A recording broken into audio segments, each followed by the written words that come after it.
നമസ്കാരം. തീർത്ഥാടനത്തിനായി പാകിസ്ഥാനിലേക്ക് പോവുകയും പിന്നീട് അവിടെ വച്ച് മതം മാറി വിവാഹം കഴിക്കുകയും ചെയ്ത ഇന്ത്യൻ യുവതി സർബ്ജീത് കൗറിൻ്റെ ദയനീയാവസ്ഥ വെളിപ്പെടുത്തുന്ന പുതിയ ശബ്ദരേഖ പുറത്തു വന്നു. തനിക്ക് വലിയൊരു പിഴവ് സംഭവിച്ചെന്നും ഇന്ത്യയിലുള്ള തൻ്റെ മക്കളുടെ അടുത്തേക്ക് എത്രയും വേഗം മടങ്ങണമെന്നും കരഞ്ഞുകൊണ്ട് അപേക്ഷിക്കുന്ന സർബ്ജീതിൻ്റെ ഓഡിയോ ക്ലിപ്പാണ് ഇപ്പോൾ സമൂഹ മാധ്യമങ്ങളിൽ പ്രചരിക്കുന്നത്. ഇന്ത്യയിലുള്ള തൻ്റെ ഭർത്താവുമായി സംസാരിക്കുന്ന രീതിയിലുള്ള ഈ സന്ദേശത്തിൽ പാകിസ്ഥാനിലെ തൻ്റെ ജീവിതം അങ്ങേയറ്റം ദുസ്സഹമാണെന്നും ഓരോ ചില്ലിക്കാശിനും വേണ്ടി താൻ കഷ്ടപ്പെടുകയാണെന്നും അവർ വ്യക്തമാക്കുന്നു.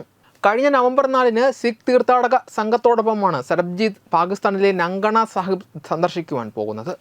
നവംബർ 13 സംഘത്തോടൊപ്പം തിരികെ വരേണ്ടിയിരുന്ന അവരെ പിന്നീട് കാണാതാവുകയായിരുന്നു. ദിവസങ്ങൾക്കുള്ളിൽ അവർ ഇസ്ലാം മതം സ്വീകരിച്ചതായും നൂർ ഹുസൈൻ എന്ന പേര് സ്വീകരിച്ച് ലാഹോറിനടുത്തുള്ള ഷെയ്ഖ്പുര സ്വദേശി നാസിർ ഹുസൈനെ വിവാഹം കഴിച്ചതായും സ്ഥിരീകരിക്കുന്ന വാർത്തകൾ പുറത്തു വന്നു. എന്നാൽ ഇപ്പോൾ പുറത്തു വന്ന ശബ്ദരേഖ പ്രകാരം താൻ അവിടെ വലിയ രീതിയിലുള്ള മാനസിക വിഷമങ്ങളും പീഡനങ്ങളും അനുഭവിക്കുന്നുണ്ടെന്നാണ് സർബ്ജീത് പറയുന്നത്. തനിക്ക് ധരിക്കുവാൻ പോലും ശരിയായ വസ്ത്രങ്ങളില്ലെന്നും ആരോ തന്നെ ഉപദ്രവിക്കുന്നുണ്ടെന്നും അവർ വെളിപ്പെടുത്തുന്നു.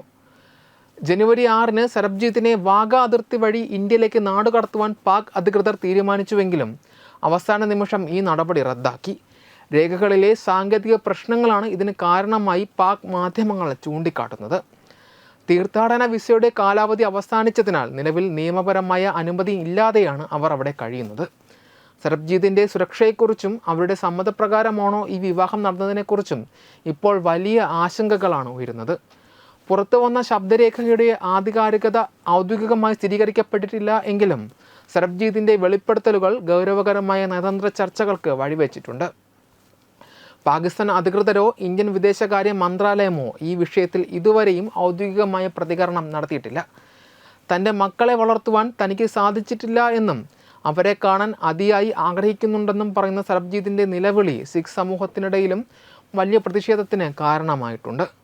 നങ്കണ സാഹിബ് ഗുരുദ്വാര അധികൃതരെ സമീപിച്ച് സഹായം തേടുവാൻ ഇന്ത്യയിലുള്ള ഭർത്താവ് സർബ്ജീതിനെ ഉപദേശിക്കുന്നുണ്ട് എങ്കിലും അവരുടെ മോചനം ഇപ്പോഴും അനിശ്ചിതത്വത്തിൽ തുടരുകയാണ്. Web desk Tatwamayi TV.